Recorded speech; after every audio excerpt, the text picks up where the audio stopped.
बिस्मिल्लाहिर्रहमानिर्रहीम। अस्सलाम वालेकुम स्टूडेंट्स। लास्ट टाइम हमने साइंस का चैप्टर नंबर 2 स्टार्ट किया हुआ था, ठीक है। एसिड्स, बेसिस एंड साल्ट्स, ठीक है। हमने एसिड्स का टॉपिक पढ़ा था, उसकी प्रॉपर्टीज़ पढ़ी थी। आज हम पढ़ते हैं यूजेस ऑफ एसिड्स, ठीक है। अच्छा जी, यूजेस ऑफ एसिड्स उसने हमारे पास उसने 4 हमें एसिड दिए हैं, ठीक है। Hydrochloric acid, nitric acid, sulphuric acid और एसिटिक एसिड, ठीक है। इनकी उसने हमें यूजेस बताई हैं, ठीक है। अब वो कहता है सबसे पहले जो हाइड्रोक्लोरिक एसिड होता है ना, is used for cleaning rust from the surface of metals, ठीक है। कि जो मेटल्स होती हैं हमारे पास, धात होती है, ठीक है, जब इनके ऊपर जंग लग जाता है, ठीक है, तो हम हाइड्रोक्लोरिक एसिड यूज़ करते हैं वो जंग साफ़ करने के लिए, ठीक है। जैसे लोहा एक मेटल है ना, उसके ऊपर जब जंग लग जाता है, ठीक है, तो फिर हम हाइड्रोक्लोरिक एसिड HCl यूज़ करते हैं वो जंग साफ़ करने के लिए, ठीक है। फिर जो वो कहता है कि प्यूरिफिकेशन ऑफ कॉमन साल्ट, जो हमारा कॉमन साल्ट है, खाने वाला जो नमक है, ठीक है, टेबल साल्ट जो हम नमक खाते हैं, सोडियम क्लोराइड NaCl, ठीक है, इसको प्यूरिफाई करने के लिए हम क्या करते हैं, HCl यूज़ करते हैं। फिर वो कहता है कि अगर हम हाइड्रोक्लोरिक एसिड्स को नाइट्रिक एसिड्स के साथ, ठीक है, ये 2 एसिड्स हैं, हाइड्रोक्लोरिक एसिड और नाइट्रिक एसिड, अगर इन दोनों को रिएक्ट करवा दें, इन दोनों को मिक्स करवा लें, तो हमारे पास जो प्रोडक्ट बनती है वो उसे हम क्या कहते हैं, एक्वारीजा, ठीक है, एक्वारीजा। और वो एक्वारीजा वो मतलब क्या होता है वो, अब ये देखो दोनों स्ट्रॉन्ग मेटल्स हैं ना, HCl भी और नाइट्रिक एसिड भी दोनों स्ट्रॉन्ग मेटल्स हैं, सॉरी एसिड्स हैं, दोनों स्ट्रॉन्ग एसिड्स हैं। तो जब ये दोनों स्ट्रॉन्ग एसिड्स आपस में मिलेंगे तो ये क्या बनाएंगे, एक्वारीजा। और एक्वारीजा ये जो बनेगा हमारे पास, ये अपने अंदर गोल्ड को डिज़ोल्व कर लेता है, ठीक है। फिर वो कहता है कि HCl हम यूज़ करते हैं for making glucose from starch, ऐसी खुराक जिनमें स्टार्च प्रेजेंट होता है, जैसा कि ग्रेन्स हो गया, सीरियल्स हो गई, ठीक है, इन खुराक में स्टार्च प्रेजेंट होता है ना, ठीक है। तो वो कहता है इन खुराक में जिनमें स्टार्च हो, उससे हम ग्लूकोज बनाने के लिए हम क्या करते हैं, HCl यूज़ करते हैं। और नेक्स्ट जो उसने कहा है कि for proper digestion of food in our stomach, ठीक है, हमारे स्टमक के अंदर क्या होता है कि जी एक फ्लूइड टाइप मटेरियल होता है, ठीक है, जिसको हम क्या कहते हैं, गैस्ट्रिक जूस, उसके अंदर ये हाइड्रोक्लोरिक एसिड प्रेजेंट होता है, ठीक है। ये हाइड्रोक्लोरिक एसिड प्रेजेंट होता है वहाँ पे। इसका काम क्या होता है कि जो हमने खुराक खाई हुई होती है उसमें जो होते हैं जर्म्स वगैरह होते हैं उनको किल करता है, ठीक है। और साथ में क्या करता है, जो हमने खुराक खाई हुई होती है उसको क्या करता है, डाइजेस्ट करने में हमारी मदद करता है, ठीक हो गया। ये थी यूजेस हाइड्रोक्लोरिक एसिड्स की। नेक्स्ट हम देखते हैं जी नाइट्रिक एसिड्स की यूजेस, ठीक है। नाइट्रिक एसिड किसके लिए यूज़ होता है, for the manufacture of fertilizers, जो हम खादें तैयार करते हैं, ठीक है। आजकल आर्टिफिशियल खादें तैयार हो रही है ना, ठीक है, ये गंदम्स को देने के लिए, ठीक है, जो हम अपनी फसलें पकाने के लिए ज़मीन को खादें वगैरह देते हैं, ठीक है। तो वो कहता है कि नाइट्रिक एसिड ये इसमें खाद बनाने के लिए यूज़ होता है। कौन सी खाद, अमोनियम नाइट्रेट, ठीक है। और ये नाइट्रिक एसिड हम यूज़ करते हैं जो धमाका खेज़ मवाद होता है, ठीक है, जो हम एटम बम्स वगैरह बनाते हैं, ये जो बारूद वगैरह बनाते हैं, ठीक है, ठीक है, उनमें ये नाइट्रिक एसिड यूज़ होता है, धमाका खेज़ मवाद जितना भी ये है ना, बम्स वगैरह, ठीक है। इसी के अलावा ये से क्या कहते हैं, मतलब जितना भी हम लोग बारूद वगैरह बनाते हैं ना, ठीक है, उसमें नाइट्रिक एसिड यूज़ होता है। और ये किस किस में यूज़ होता है, ठीक है, manufacture of dyes, plastic and artificial silk, ठीक है, जो प्लास्टिक्स की चीज़ें होती हैं, ठीक है, और डाइज जो रंग मुख्तलिफ तरह के होते हैं, ठीक है, इनमें, और जो मसनूई रेशम होता है, ठीक है, आर्टिफिशियल सिल्क, ठीक है, मसनूई रेशम और प्लास्टिक और डाइज वगैरह बनाने में ये हम नाइट्रिक एसिड यूज़ करते हैं, ठीक है।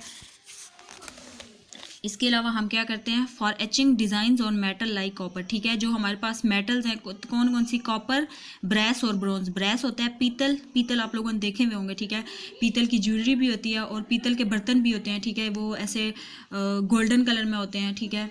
और ब्रॉन्ज जो होता है ये भी कांसी है, ये भी एक मेटल है, ये भी किस कलर में होता है, गोल्डन कलर में होता है, ठीक है। और इनके ऊपर हम क्या करते हैं, कंदाकारी करते हैं, मतलब इनके ऊपर डिज़ाइंस बनाने में ये नाइट्रिक एसिड यूज़ होता है, ठीक है। इन मेटल्स के ऊपर हम लोग अगर डिज़ाइंस बनाएं ना, ठीक है, कंदाकारी करें, तो हम क्या यूज़ करते हैं, नाइट्रिक एसिड यूज़ करते हैं, ठीक है। अच्छा जी, नेक्स्ट है जी सल्फ्यूरिक एसिड H2SO4, ठीक है। सल्फ्यूरिक एसिड वो कहता है एज अ डिहाइड्रेटिंग एजेंट के तौर पे यूज़ होता है। डिहाइड्रेटिंग एजेंट क्या होता है कि कोई भी सब्सटेंस या मटेरियल उसके ऊपर से, उसके अंदर से पानी को रिमूव करवा देना, ठीक है, किसी भी सब्सटेंस या मटेरियल से पानी को रिमूव करवा देना, ये प्रोसेस क्या कहलाता है, डिहाइड्रेटिंग एजेंट। तो sulphuric acid as a dehydrating agent के तौर पे यूज़ होता है, ठीक है। और फिर और फर्टिलाइज़र्स जो और मुख्तलिफ खादें हैं वो बनाने में सल्फ्यूरिक एसिड यूज़ होता है। कौन कौन सी, ammonium phosphate, calcium ammonium phosphate and calcium super phosphate. ये तीनों फर्टिलाइज़र्स हैं जो जिनके बनाने के लिए सल्फ्यूरिक एसिड यूज़ होता है।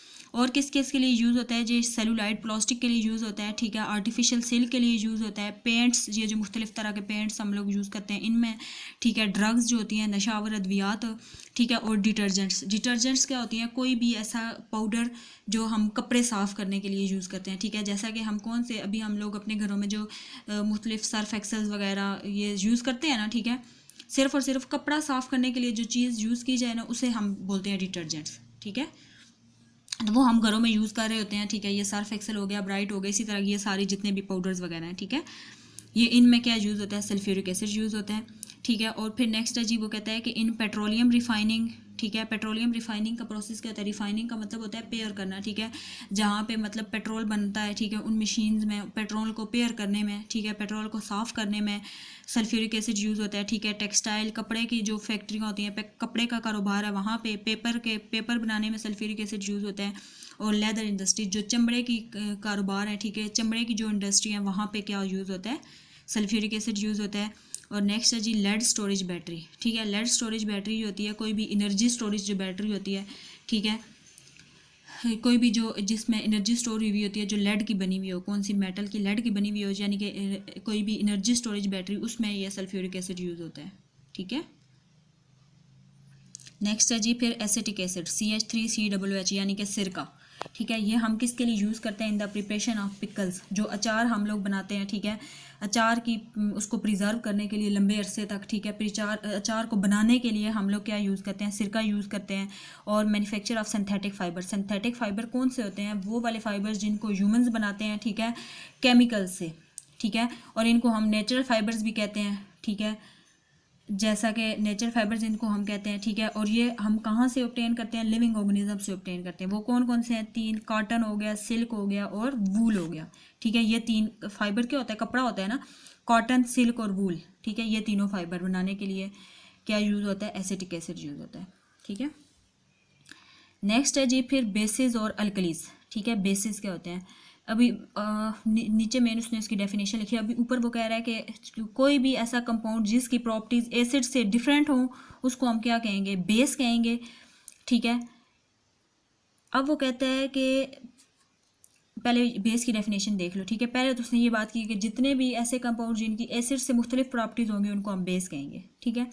अब वो कहता है कि जितने भी बेस जो होंगे ना, जो पानी के अंदर सॉल्युबल होंगे उनको हम क्या कहेंगे, अल्कलीज कहेंगे, ठीक है। जितनी भी बेसिस जो होंगी वो पानी के अंदर सॉल्युबल होंगी उनको हम क्या कहेंगे, अल्कलीज कहेंगे, ठीक है। वो कहता है अल्कली किससे डिराइव हुआ है, अरेबिक लफ्ज़ क्वाली से, ठीक है, अरबी का लफ्ज़ है क्वाली जिससे ये अल्कली डिराइव हुआ है, ठीक है, जिसका मतलब है एशेज़, राख, यानी कि अल्कली हम कहाँ से ऑब्टेन करते हैं, from the rashes of plants, के मतलब जो हमारे पास प्लांट्स होते हैं, ठीक है, प्लांट्स जो मतलब इनकी लकड़ी होती है, ठीक है, जब हम इस लकड़ी को जला देते हैं तो पीछे हमारे पास जो राख बच जाती है ना, ठीक है, जब इनको जलाने से राख बच जाती है ना, लकड़ी को जलाने से, ठीक है, तो वो कहता है कि वो जो राख होती है ना, ठीक है, उससे हम क्या ऑब्टेन करते हैं, अल्कलीज, ठीक है। तो अब वो कहता है मेन बेस किया, वो डेफिनेशन क्या बताता है, वो कहता है कि अब पीछे एसिड हमने क्या पढ़ा था कि किसी भी कंपाउंड को जब हम पानी के अंदर डिजोल्व करवाएं तो वो हमें क्या दे, H पॉजिटिव दे, हाइड्रोजन आयन दे, ठीक है। तो अब वो कहता है कि किसी भी बेस वो क्या होते हैं, किसी भी कंपाउंड्स को जब हम पानी के अंदर डिजोल्व करवाएं, ये देखो उसने लिखा हुआ है एक्विस सोल्यूशन, ये पीछे हम पढ़ के आए हैं, एक्विस सोल्यूशन क्या होता है कि किसी भी चीज़ को जब हम पानी के साथ रिएक्ट करवाएंगे, मिक्स करवाएंगे तो वो उसका क्या कहलाएगा, एक्विस सोल्यूशन कहलाएगा, ठीक है, किसी भी चीज़ को पानी में डिजोल्व करवाने से, ठीक है।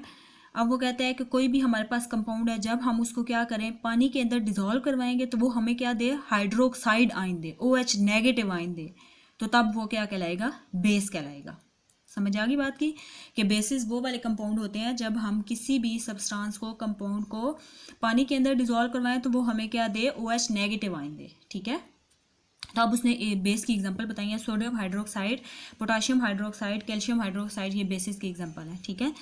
अब वो कहता है ये ज़रा देखो, सोडियम हाइड्रोक्साइड NaOH, ठीक है, जब हम इसको पानी के अंदर डिजोल्व करवाएंगे, इसका रिएक्शन करवाएंगे तो ये हमें क्या देगा, आयंस में डिस्पर्स हो जाएगा, टूट जाएगा, Na positive plus OH negative, तो ये बेस हो गया ना, ठीक है। जब इसी तरह KOH, ठीक है, पोटाशियम हाइड्रोक्साइड, जब इसको हमने पानी में डिजोल्व करवाया है, ये एक कंपाउंड था, ठीक है। इसको जब हमने पानी के अंदर डिज़ोल्व करवाया है तो ये हमें क्या देगा, के positive plus OH negative ion, ठीक है। तो फिर इसका मतलब है हम क्या कहेंगे, यानी कि पोटाशियम हाइड्रोक्साइड क्या थी, बेस थी, क्योंकि ये हमें पहले तो नहीं पता ना, हम कहते हैं कि पोटाशियम हाइड्रोक्साइड में कोई भी कंपाउंड लेती हूँ, इस कंपाउंड को मैं पानी में जब डिज़ोल्व करवाती हूँ तो इसकी ब्रेक डाउन हो जाती है, तो ये क्या बनता है, के पॉजिटिव प्लस OH नेगेटिव। तो फिर मैं जब ये मेरे पास OH नेगेटिव आयन आ जाएगा तो मैं कहूँगी हाँ जी potassium hydroxide is a base.